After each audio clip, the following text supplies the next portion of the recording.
Ang News at 1. Samantala, ipinagpaliban ngayon ng Judicial and Bar Council ang isinusumiting shortlist ng nominado sa pagkapunong maestrado kay Pangulong Aquino. Alamin natin ang detalye mula kay Joseph Parapina. Joseph?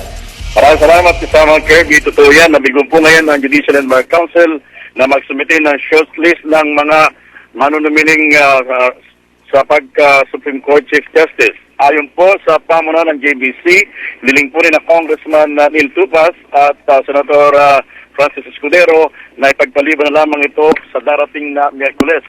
Bigyan po naman ang kahilingan sapagkat may dahilan, dapat po manong pag-aralan muna nila ang ilang mga detalye na naganap ng mga nominees final interview ng JBC sapagkat absent po siya noong mga sandaling yon.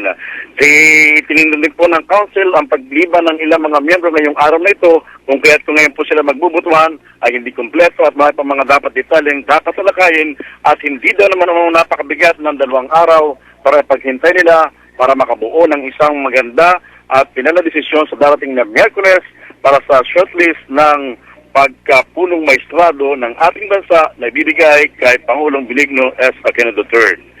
Yan po ang pinakauling balita mula sa Supreme Court. Ako po si Joseph Parapina, ang iyong tagapagbalita. Maraming salamat, Joseph Parapina.